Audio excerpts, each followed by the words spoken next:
Hop là. On est parti pour le premier point Actu Hardware de la semaine. Aujourd'hui, lundi 1er mars 2021. J'avoue qu'on est le 1er mars. Je découvre la date, bien sûr. Aujourd'hui, comme tous les lundis, nous allons commencer par les prix des différents composants, à commencer par les cartes graphiques. Ensuite, on ira sur les processeurs. On continuera sur la RAM DDR4 et on finira sur les SSD. Habitude du lundi, on continuera avec les habitudes du lundi avec les ventes PC sur Steam qui nous donnent une bonne image de ce qui marche le mieux en ce moment, à savoir que Steam est au minimum dans les plus grosses plateformes, voire la plus grosse plateforme de vente de jeux sur PC. On aura ensuite un petit point stockage, mais pas sur les PC. On parlera du stockage sur les PS5 et sur les futurs iPhone 13 avec des changements sur la PS5 à prévoir bientôt, on espère, et peut-être sur l'iPhone 13, des changements intéressants. On continuera avec du processeur. On parlera d'un petit... Je suis tombé sur un petit tuto pour comprendre le nom des processeurs et savoir ce que c'est, juste avec le nom. Je vais vous le partager, je vais pas tout détailler parce que moi je connais, mais je vais vous partager le lien, c'est vachement intéressant et c'est plutôt complet. On parlera ensuite des processeurs pour serveurs d'AMD avec les EPYC Genoa, futurs processeurs pour serveurs, avec des caractéristiques toujours plus incroyables. Ensuite, on parlera vite fait du i7 11e génération, des trucs étranges, on va en parler. Et on finira avec des cartes graphiques, pas mal de news sur les cartes graphiques, des news liées au mining de crypto-monnaies, bien sûr, mais aussi sur de la 3060 et sur des cartes qui me plaisent bien, mais qu'on aura peut-être jamais, en tout cas disponibles pour le grand public. Et on finira avec une mésaventure avec une pomme. On peut commencer tout de suite avec le prix des cartes graphiques en premier. Ça va aller très très vite les cartes graphiques, c'est simple, il n'y en a pas. Voilà. Deuxième point, ça augmente en masse, en plus de ne pas être présent, pas être disponible, même pas bientôt en stock, juste pas disponible, pas de visibilité sur la disponibilité, une horreur. Si vous voulez acheter une carte graphique en ce moment, c'est une horreur. Donc vous ne pouvez pas, et en plus vous voyez les prix augmenter, incroyable, des prix, la 3060 on va en parler plus tard, donc je ne vais pas détailler ici, mais notamment les 3060 Ti qui augmentent légèrement, les 3070 qui augmentent un peu plus, et les 3080 qui augmentent de 19%, alors qu'on ne peut pas les acheter, bien sûr. Donc je ne vais pas passer plus de temps que ça dessus, ça m'énerve déjà assez comme ça. Je pense que ça énerve beaucoup de gens. C'est triste.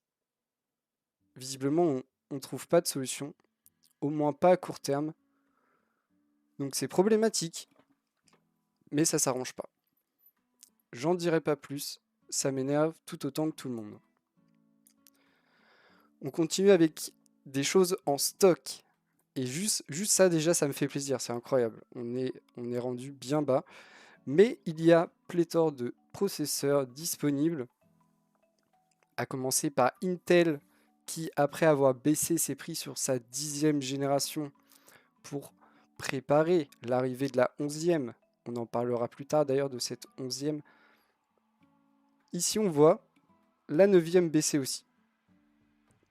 Donc, l'arrivée de la 11e se fait bien sentir. Yo Banksy. Et du coup, on a des prix à la baisse sur la 9e génération, le i5 qui perd 17 € et qui se retrouve à 193 €. Le i7 qui perd 50 € et qui se retrouve à 245 €. Prix plutôt intéressant, même si du coup la 9e commence à dater un petit peu, forcément, c'est pas pour des budgets plus serrés. tout en restant sur des bonnes performances, hein, clairement. Et on a le i9 qui lui baisse seulement de 8 euros, ce qui n'est pas beaucoup, mais c'est un peu plus normal. Il se retrouve à 383 euros. Pas très intéressant ce processeur, plutôt à éviter en vrai, plutôt se tourner vers la 10e génération si on veut quelque chose de vraiment performant. Et 383 euros, c'est plutôt cher. Une petite baisse aussi dans la 10e génération avec le i5 10400F qui est le i5 le plus accessible, qui a quand même plutôt la patate vu le prix qu'il coûte, parce qu'il perd 7 euros, il se retrouve en dessous des 150 euros, il se retrouve à 148 euros, donc vraiment pas cher et clairement très performant pour ce prix. Après, bien sûr, ce ne sera pas le plus performant des processeurs, mais on est à un prix tout de même très accessible. Et la seule augmentation chez Intel cette semaine, c'est le i9, le i9 10e génération qui lui augmente de 10 euros, qui se retrouve à 492 euros. C'est très simple, il n'est pas remplacé dans cette 11e génération. Le i9 qui va sortir ne sera pas aussi performant dans le même sens, en tout cas. Il aura moins de cœur, donc potentiellement moins performant. Donc il n'y a aucune raison de baisser leur prix. Et petite augmentation de 10 euros sur quelque chose qui coûte quasiment 500 euros, c'est pas énorme, ça reste maîtrisé. Ils auraient pu abuser un peu plus. Ils se font plaisir, c'est normal, c'est une entreprise, ils sont là pour faire de l'argent. On continue avec les rouges AMD qui eux déjà sont un peu sortis de leurs problèmes de disponibilité sur leurs processeurs, ce qui est déjà une grande nouvelle. Et du coup, qui dit disponibilité dit légère baisse des prix. Attention, on ne parle pas de grosse baisse. On perd 10 euros sur le Ryzen 5 dernière génération et il se retrouve à 360. Ça reste plutôt cher. Mais au moins, il est disponible et il commence à baisser. Et pareil sur le Ryzen 7 qui perd 28 euros et qui se retrouve à 472 euros, ce qui reste plutôt cher. Mais ça devrait se rétablir petit à petit.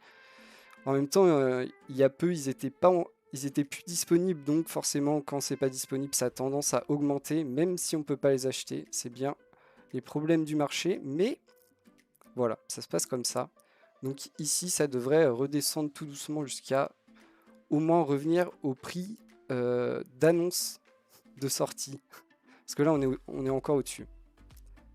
Ce qui est un peu problématique. On continue avec la RAM DDR4 plus précisément, et là on va pas rentrer dans le détail, surtout qu'il y a quasiment pas de changement. C'était tendu un peu la semaine dernière, on avait une tendance à la hausse, c'était pas des fortes hausses, mais plusieurs petites hausses et beaucoup plus de hausses que de baisses. Donc on s'est dit ça peut s'enflammer, tous les secteurs de l'informatique et du composant peuvent être touchés par les problèmes de production, de pénurie en matières premières et aussi l'augmentation en ce moment des coûts de transport. Alors ça, on se demande qui se les met dans la poche, mais elles sont bien là, les augmentations du coût de transport. Donc tout peut s'enflammer à tout moment en ce moment et heureusement c'est pas le cas. Ça ne change pas, on a en gros les mêmes prix que la semaine dernière, mais ça reste toujours, il n'y a pas non plus de redescente des prix. Donc, il faut faire attention. Si c'est stagné pour remonter derrière, il faut continuer à surveiller. C'est pas alarmant, mais il y avait quand même une tendance à la hausse la semaine dernière. Et ici, juste une stagnation. Tout peut, comme les cartes graphiques, tout peut s'effondrer à tout moment. Donc, il faut faire attention. Pour l'instant, ça va. Si vous devez en acheter, vous pouvez toujours. C'est toujours des prix corrects. Mais dans le futur, on ne sait pas. Et on finit avec les SSD, le stockage. Et là, on peut aussi avoir peur. Il y a les nouvelles consoles qui rentrent sur le marché, qui sont vendues en masse, qui sont équipées de SSD plutôt performants, plutôt dans les dernières générations, qui peuvent du coup impacter les lignes de production des produits pour les PC. Et pourtant, on s'en sort vachement bien. C'est un peu étrange, mais on n'a quasiment jamais eu des prix aussi bas sur ces technologies qui sont de pointe et avec des débits vraiment très rapides. Donc ça fait plaisir. Ça reste très cher par rapport à un disque dur classique, mais on n'est clairement pas sur les mêmes performances. Un disque dur classique, si vous atteignez 200 émosecondes, vous êtes sur du très bon matériel. Sur du SSD dernière génération, on atteint les 7000 émosecondes. Donc voilà, comparé, ça vous donne une idée de la différence de performance entre les deux matériels. Mais effectivement, ça reste une technologie qui coûte cher, surtout si vous voulez avoir des gros disques, des disques de plusieurs Tera. Là, on a un exemple, un disque de 2 Tera qui va aller, celui-là, pardon, qui va aller très vite parce que Gen 4, donc potentiellement jusqu'à 7000 émosecondes, et bah il coûte tout de même 350 €. Un peu cher, mais faut en avoir l'utilité. Tout le monde n'a pas besoin d'avoir des débits aussi élevés. Faut clairement, même pour le jeu vidéo, avoir un SSD aussi performant n'est pas vraiment utile. On continue d'ailleurs avec le jeu vidéo. Ça tombe bien, transition parfaite avec les ventes PC sur Steam pour la semaine passée du 22 au 28 février. Et on a toujours le même à la tête de ce top 10, c'est Valheim qui s'en sort incroyablement bien, qui continue à atteindre de plus en plus de monde et à toujours se vendre plus, parce qu'il reste premier de ce classement.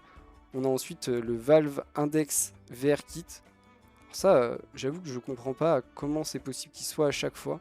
J'imagine que doit y avoir des achats à l'intérieur du Valve Index. Sinon, je vois pas d'autres explications. Ensuite, on a Tale of Immortal, le jeu chinois, pour les Chinois, par les Chinois, disponible uniquement en chinois, qui est toujours dans le top 3 et pourtant disponible uniquement en chinois. C'est assez incroyable.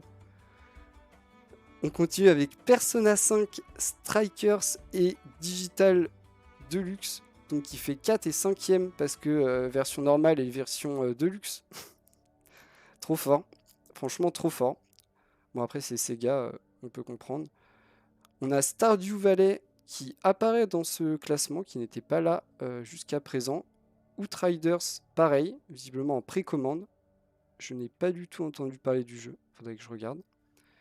Ensuite, on a Nioh 2 qui était déjà là la semaine dernière. Baldur's Gate 3 qui apparaît dans ce classement. Et CSGO, toujours présent grâce aux microtransactions. Hein. Trop fort, le jeu aux milliards de microtransactions. Pas mal de changements cette semaine, mais le top reste à Valheim. Juste trop fort ce jeu. Pourtant, pas si beau que ça. J'ai vu un petit peu de gameplay, mais le potentiel est infini comme dans beaucoup de jeux type semi-monde ouvert, jouable en coopération. Forcément, le potentiel est infini. Et visiblement apprécié des joueurs pour rester plusieurs semaines de suite à la tête du top Steam. On continue avec du stockage comme promis et on va d'abord parler du stockage de la PS5. Si vous n'êtes pas au courant, les nouvelles consoles sont sorties. J'espère que vous êtes au courant de ça quand même. Elles sont assez peu disponibles. J'imagine que malheureusement vous êtes au courant de ça. Ici on va s'intéresser au stockage. Nouveauté sur cette nouvelle génération de consoles, on a abandonné le disque dur classique. On était encore sur du disque dur classique sur la génération précédente de consoles. Donc le disque dur classique, ça a l'avantage d'être pas cher et de pouvoir potentiellement être grand, donc avoir une grande quantité de stockage, même si c'était pas vrai dans les consoles, parce qu'on n'a jamais eu des consoles avec des très gros disques durs.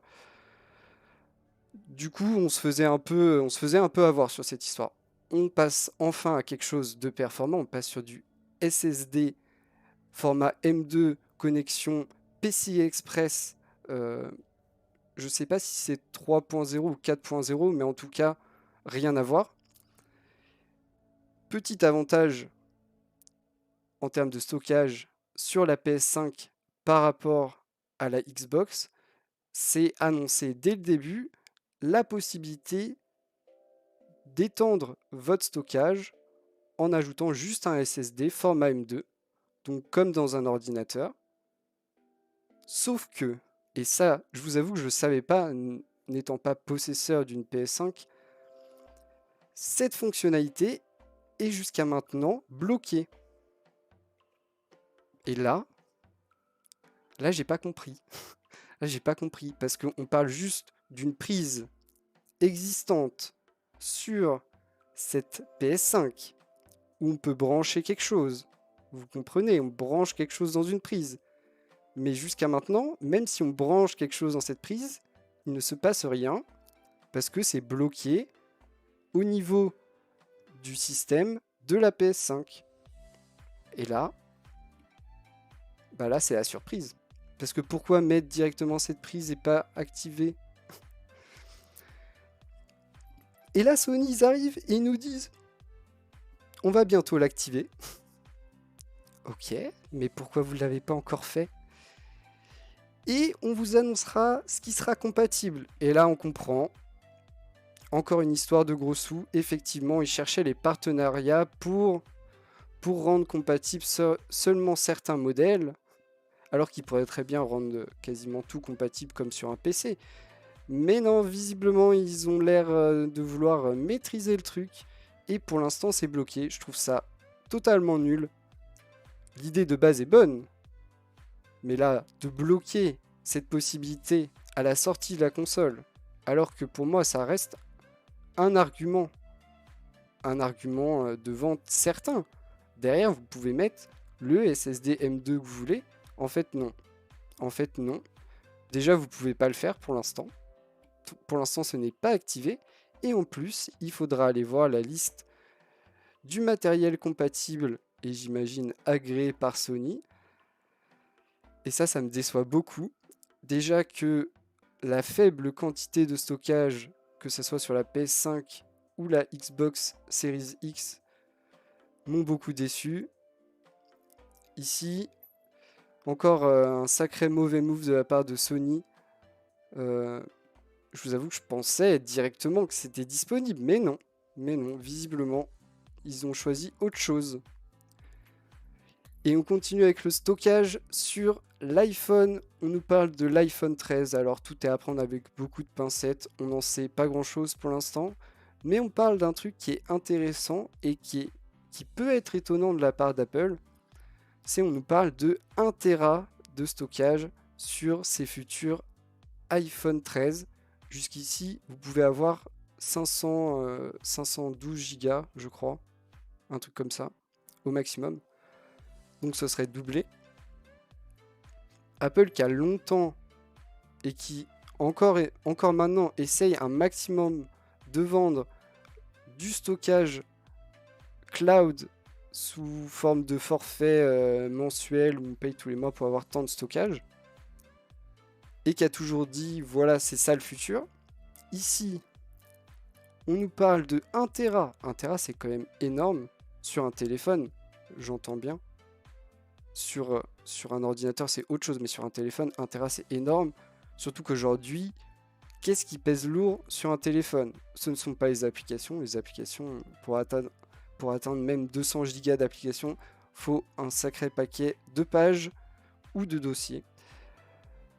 C'est pas non plus la musique, ou alors vous avez la discographie des 100 artistes les plus productifs. Donc en vrai, qu'est-ce qui peut justifier 1 Tera de stockage aujourd'hui? C'est assez dur de voir vraiment beaucoup de gens qui peuvent avoir besoin d'autant de stockage réellement. Parce que oui, on a tous plein de conneries dans nos téléphones qu'on peut supprimer pour faire de la place. Et du coup, je me suis vraiment posé la question. C'est tout de même à l'encontre un peu, pas totalement, mais un peu de l'univers Apple, où vraiment depuis des années, ils vendent leur iCloud à l'infini et font des promos tout le temps pour essayer d'attraper tout le monde dans ce truc-là. Et en fait, je me suis aussi dit qu'aujourd'hui, il y a des gens qui utilisent pour de la vidéo beaucoup, notamment des pros. Parce que là, on va parler du modèle qui sera le plus cher et qui coûtera sûrement quasiment 2 SMIC, un peu moins normalement, mais on ne sait pas, 1 Tera, on n'est pas sûr, normalement. Et du coup, pour certains professionnels, là où aujourd'hui on peut aller filmer en 4K, voire sur certains modèles, alors sur les iPhones, je ne sais pas si c'est possible, mais je sais que sur certains téléphones, on peut aller filmer en 8K. Croyez-moi qu'en 8K, une vidéo, c'est lourd. Si vous filmez plus d'une minute, ça remplit vite n'importe quel stockage.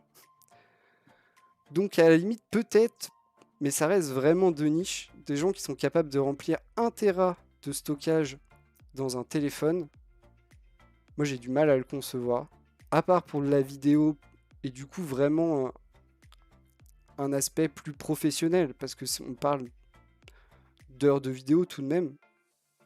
Remarque, en 8K, je sais pas combien pèse une vidéo, mais ça doit être sacrément lourd. Mais tout de même, ça laisse un peu plus de marge. 1 Tera, ça reste juste énorme pour un téléphone. Ça reste un téléphone, on n'est pas sur l'utilisation d'un ordi normalement. Après, peut-être que de plus en plus de personnes utilisent leur téléphone comme leur ordi. C'est possible. On va continuer avec du processeur. Je vais vous parler vite fait de cet article, on va pas rentrer dans les détails. Je suis tombé dessus et j'ai trouvé ça vachement intéressant. C'est un article qui vous apprend à décrypter le nom d'un processeur. Parce qu'en fait, le nom d'un processeur suit une nomenclature précise qui donne des informations à chaque étape. Et c'est vrai que comme ça tout peut paraître très barbare. Mais en fait, il y a une logique dans tout ça. Et on vous apprend pas à pas à d'abord décrypter les familles. Et ensuite, dans chaque famille, chaque gamme et chaque nomenclature précise. Et effectivement, on arrive à des trucs un peu compliqués. Se dire que ce Core i7 11370H, voilà. Mais au final, tout a un sens et tout place dans une hiérarchie de performance à chaque génération. Donc voilà, j'ai trouvé ça intéressant.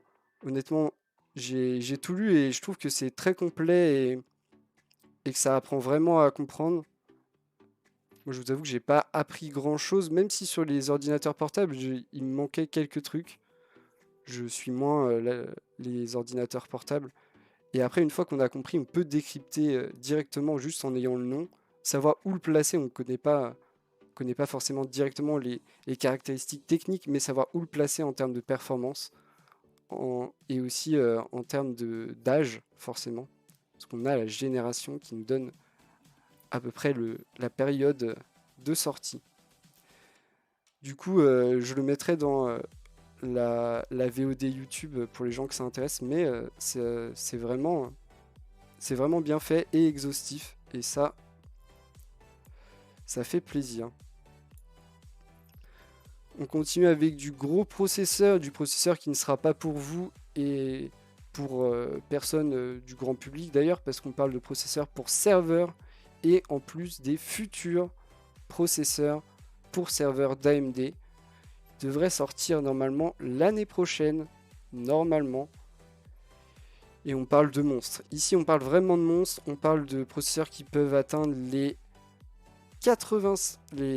64 cœurs, sachant qu'on peut mettre jusqu'à 2 processeurs. Attendez, je suis en train de me tromper. 96 cœurs. Je suis en train de lire la mauvaise ligne. 96 cœurs, sachant qu'on peut mettre jusqu'à 2 processeurs sur la même carte mère qui n'est plus vraiment, enfin qui n'est pas comme une carte mère que vous connaissez, mais qui a le même rôle. Donc imaginez le monstre. On peut mettre par du coup processeur 12 barrettes de RAM DDR5 jusqu'à 5200 MHz. Voilà. Et bien sûr, ça consommera 320 watts par processeur. Hein. Par contre, au niveau de la lime, il va falloir y aller sans rire. C'est ce qu'on nous annonce dans le futur, mais pas si lointain que ça, parce que 2022, c'est l'année prochaine. Et honnêtement, on passerait du coup de 64 à 96 en termes de cœur, avec des fréquences qui sont encore potentiellement plus hautes. et l'intégration de toutes les nouvelles technologies, donc la DDR5 au niveau de la RAM, le PCI Express 5.0 au niveau des connectiques pour brancher, que ce soit du stockage ou de la carte graphique. Ce n'est pas destiné au grand public, bien sûr, ça coûtera une blinde, mais vous n'achèterez jamais ça. Par contre, c'est probablement ce qu'on retrouvera dans de nombreux serveurs que vous tenterez de joindre pour différentes actions, qu'on aille d'une recherche sur Internet à votre jeu vidéo en ligne favori. Donc ça sera mieux, ça ira toujours plus vite et on aura des applicatifs toujours plus performants. Ça régale, parce qu'en plus c'est même pas à nous de le payer. Donc j'ai hâte. J'ai hâte que tous les serveurs soient plus performants et on le sait, hein, en utilisant régulièrement de nombreux serveurs, on sait qu'il y a plus ou moins performants et qu'il y en a qui ont encore des progrès à faire. On continue avec cette histoire qui est un peu étrange. J'ai hésité à en parler. Ça fait suite à la news qu'on avait traitée disant qu'un site de vente en ligne allemand avait mis en ligne un i7 11e génération avec un prix alors qu'ils ne sont pas annoncés et encore moins sortis. Je rappelle, l'annonce est censée être faite, elle va être faite le 16 mars et la sortie est censée être le 30 mars. Sauf que là, on nous dit qu'il y a quelqu'un qui l'a bien acheté. Et en plus, c'est un particulier. Donc, il a décidé de tout partager. Ça reste à prendre avec des pincettes. Il l'aurait du coup acheté 479 €. Ce qui est moins cher qu'un Ryzen 7 dernière génération. Et du coup, il nous le montre. Voilà, il l'a reçu chez lui, il l'a ouvert. Voilà à quoi ressemble le processeur qui n'est ni annoncé ni sorti. À savoir si c'est une blague ou une vraie histoire. Ça semble étonnant. Mais on ne sait jamais, hein. C'est produit à un bout de la planète par une entreprise dont le siège est à l'autre bout de la planète. Tout ça est vendu au milieu, en Allemagne. Je sais pas, c'est étrange. Mais c'est sur un site de news, donc j'ai envie de le croire. Ça reste étrange. En tout cas, ce mec est plutôt chanceux si cette histoire est vraie. On continue avec les cartes graphiques qui sera le gros point de la fin. On a 4 petites news sur les cartes graphiques. On commence par parler des cartes graphiques liées à la crypto-monnaie, au mining de crypto-monnaie. Et on nous dit ici que toutes les cartes 3090, qui sont les cartes les plus chères et les plus haut de gamme dernièrement sorties par Nvidia, qui contiennent un blower, ont disparu des sites de vente. Les fiches ont été retirées. Peut-être que je devrais expliquer ce qu'est un blower. Un blower, c'est un ventilateur, mais qui traverse toute la carte. Et du coup, qui traverse toute la carte. Et qui est censé refroidir avec un seul ventilateur toute une carte. Plutôt qu'en mettre plusieurs sur le dessus. Voilà. Voilà le principe. Et du coup, on le justifie par les nouvelles cartes graphiques annoncées par Nvidia dédiées au minage de crypto-monnaies, les CMP, les Crypto Mining Processors. Ça va, ils sont pas trop embêtés sur le nom. Et on nous dit que voilà, on les enlève pour le gaming. D'un autre côté, c'est pas vraiment fait pour du gaming. Ce genre de refroidissement est en général présent sur les cartes professionnelles de calcul, des cartes qui ne vont pas avoir beaucoup de variations de fréquence et qui ne vont pas subir de pics. Donc effectivement, pour miner de la crypto-monnaie, ça semble le meilleur refroidissement possible. Un seul ventilateur par carte, alors qu'on parle de 3090 qui sont les cartes qui consomment le plus et chauffent le plus d'NVIDIA.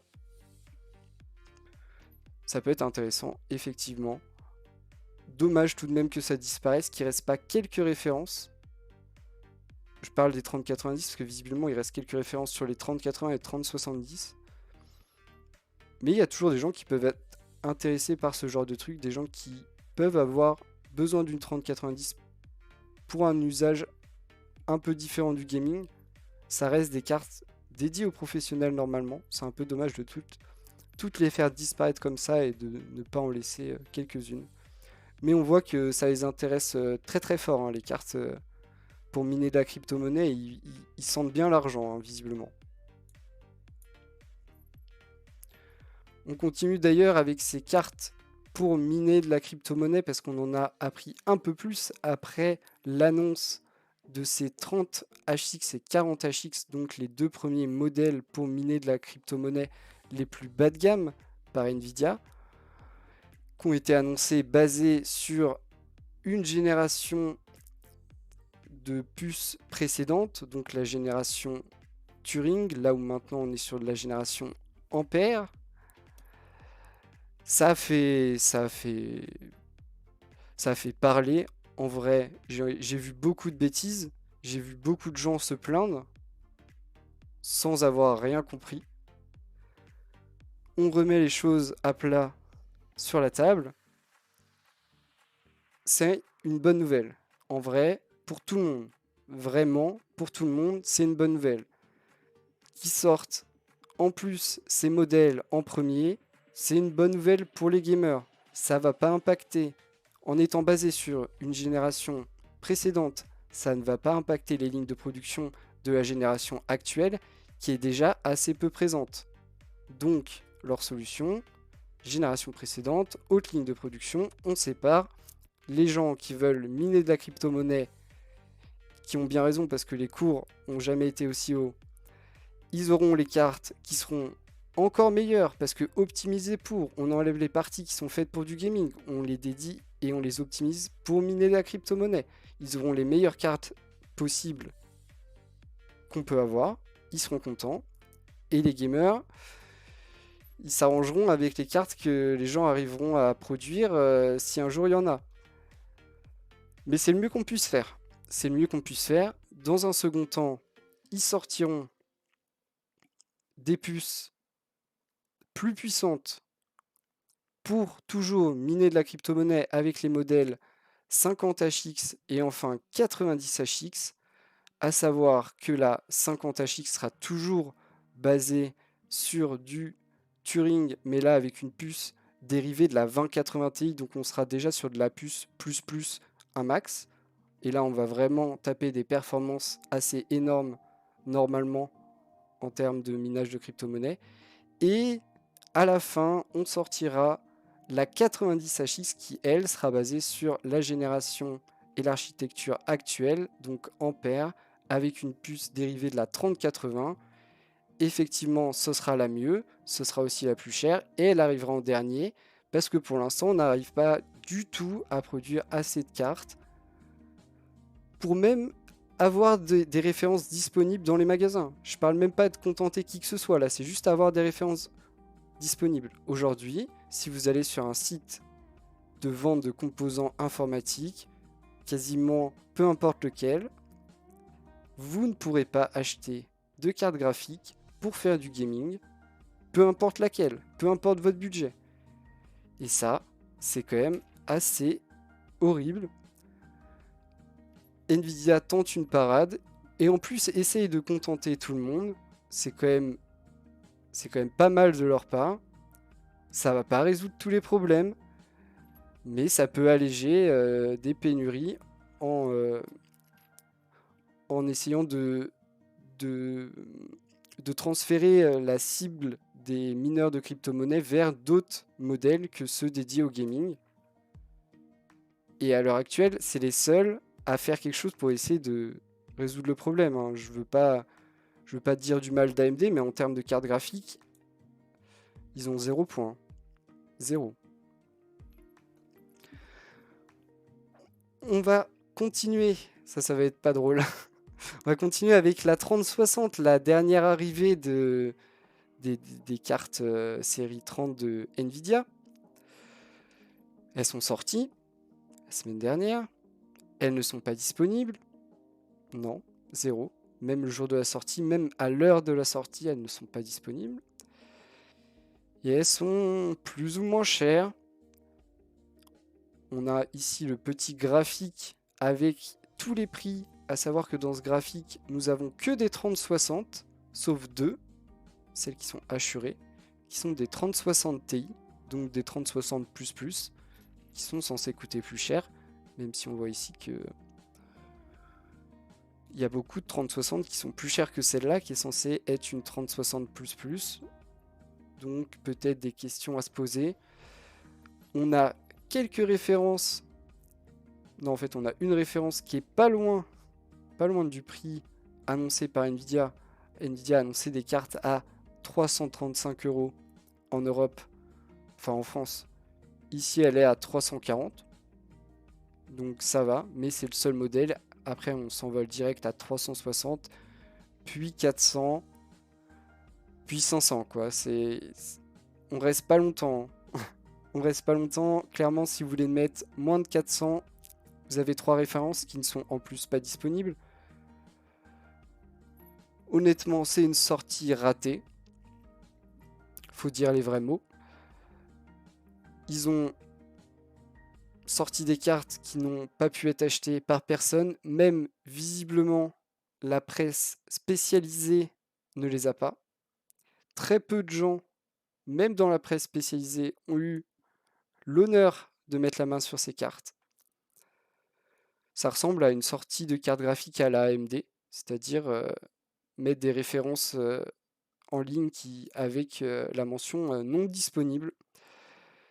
Et c'est bien triste, il vaut mieux ne pas sortir de cartes, ne pas multiplier les références si c'est pour ne pas être capable de derrière fournir aux consommateurs des cartes pour qu'ils puissent les acheter. En fait, c'est aussi simple que ça.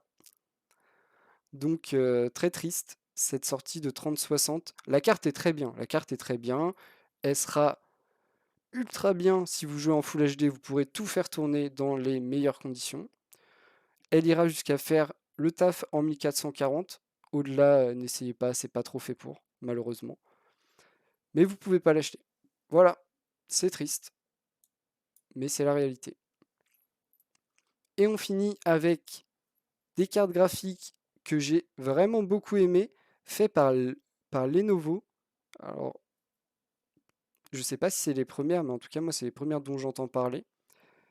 Ce sont des modèles AMD Custom 6800 XT et 6900 XT qu'ils ont brandé Légion. Je les trouve bien sympas, sauf qu'on apprend qu'elles seront peut-être seulement disponibles dans les PC Lenovo Légion, vendus tout fait, donc pas disponibles pour à la vente comme ça pour le grand public. Ce qui est un peu dommage, je les trouve sympas, moi. Je suis un peu triste qu'on ne pense pas au grand public qui peut potentiellement aimer la marque Lenovo et vouloir mettre ce genre de carte graphique dans son PC. Encore une fois, tout est en chinois, japonais, coréen, un truc comme ça, je dirais. Je pense que je l'ai dans la liste.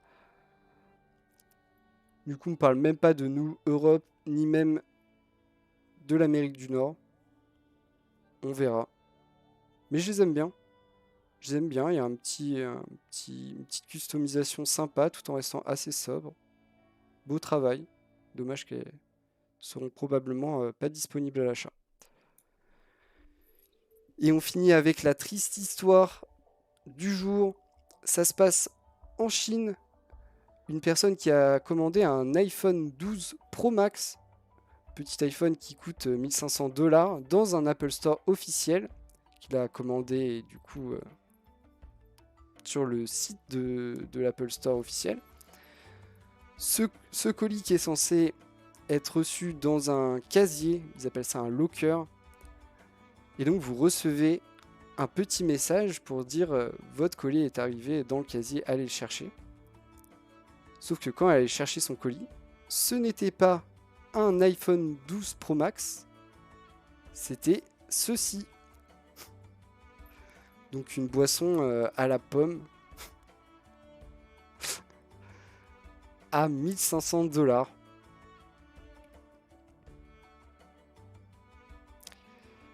Dur. Et en plus, le problème, c'est que du coup, pour la société de livraison, le colis a bien été livré. Donc pour se retourner, c'est très compliqué. Savoir qui a eu accès à ce fameux locker, à ce casier. Mais ça fait mal. Si vous mettez 1500 $ pour vous acheter le dernier iPhone trop bien, et que vous recevez une brique de lait à la pomme, ça a l'air d'être du lait à la pomme, la déception est forcément immense, et ça peut se comprendre. Ça fait pas plaisir. J'espère que ça ne vous arrivera jamais, parce que là, c'est pas drôle. Et voilà qui conclut notre premier point actu hardware de la semaine. J'espère que vous avez apprécié, j'espère que vous avez passé un bon moment. Comme d'habitude, n'hésitez pas à faire des retours. Et on se retrouve demain pour la suite de l'actualité hardware. Merci d'avoir regardé.